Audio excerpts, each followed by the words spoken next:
नमस्कार। उड़ीसा राज्य मुक्त विश्वविद्यालय हिंदी विभाग आपका स्वागत करता है। मैं नवनीत कुमार, सहायक आचार्य हिंदी विभाग। आज हम बात करेंगे भारतीय साहित्य शास्त्र के अलंकार संप्रदाय के प्रश्न पत्र पर। सबसे पहले हम जानेंगे कि अलंकार संप्रदाय का क्या अर्थ है। अलंकार का अर्थ है आभूषण, अर्थात सुशोभित करना।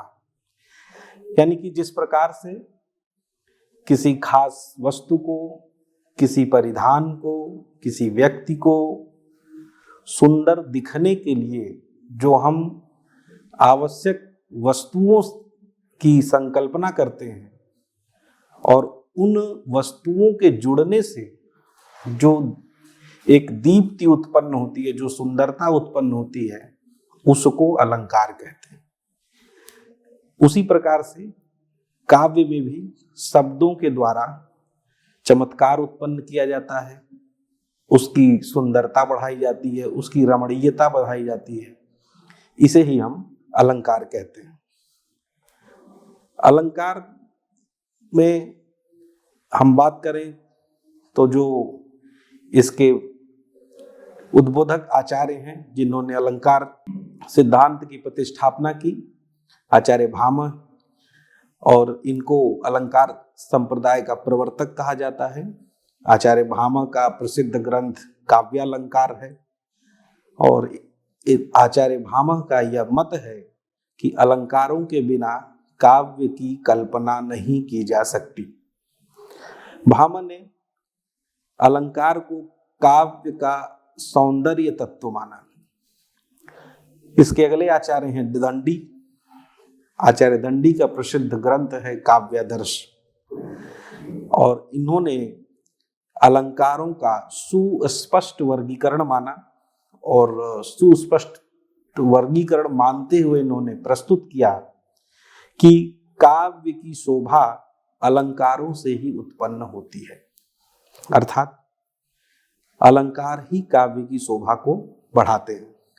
दंडी ने शब्दालंकार और अर्थालंकार दो भेद बताए और इनके माध्यम से स्पष्ट विवेचन किया। अलंकार संप्रदाय में अगले आचार्य हैं आचार्य वामन। आचार्य वामन का प्रसिद्ध ग्रंथ है काव्यालंकार सूत्र।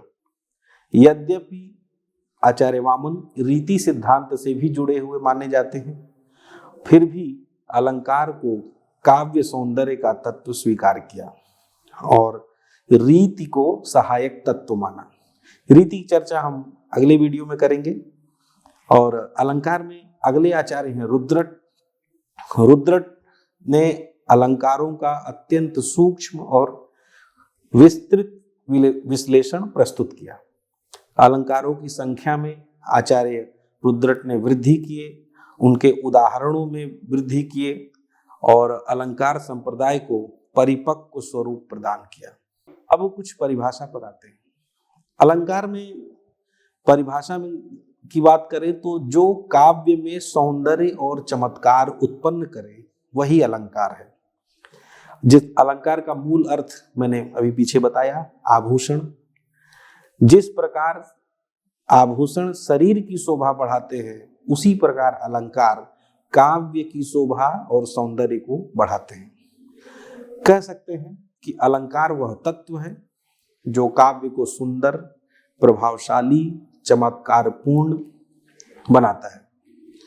अलंकार के माध्यम से भाषा सामान्य भाषा से बदलकर विशिष्ट भाषा के रूप में परिवर्तित हो जाती है।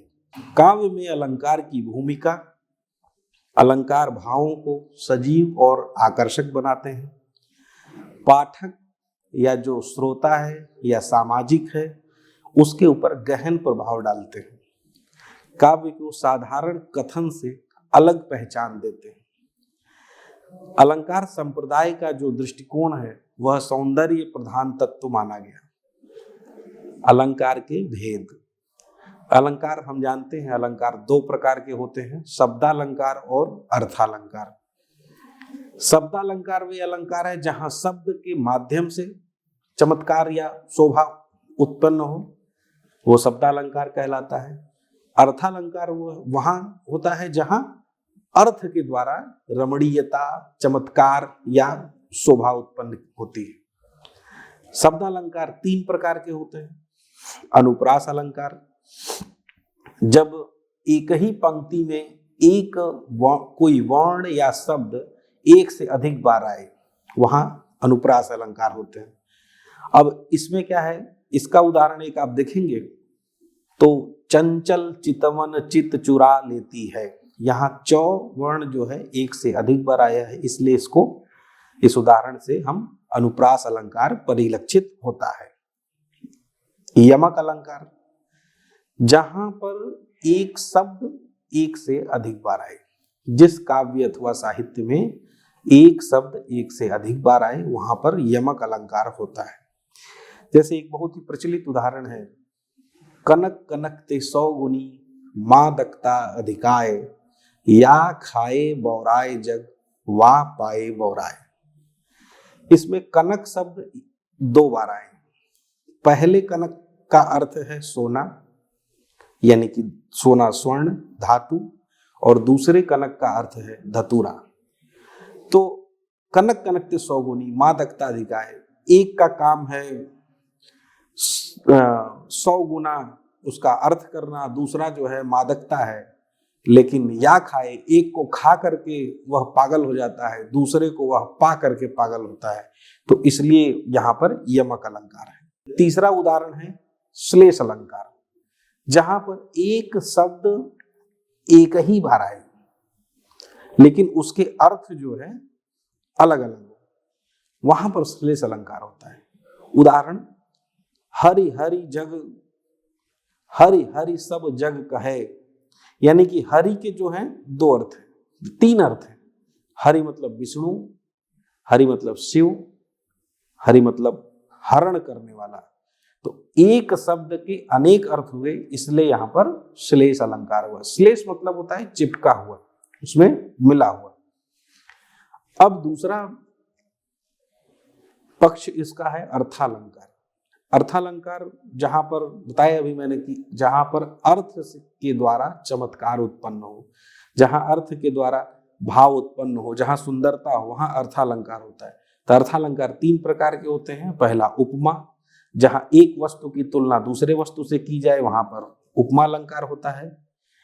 मतलब हमेशा, जैसे उसका मुख चंद्रमा सा सुंदर है, यानी कि चंद्रमा जैसी उसकी तुलना की गई, वहां पर यह उपमा अलंकार है।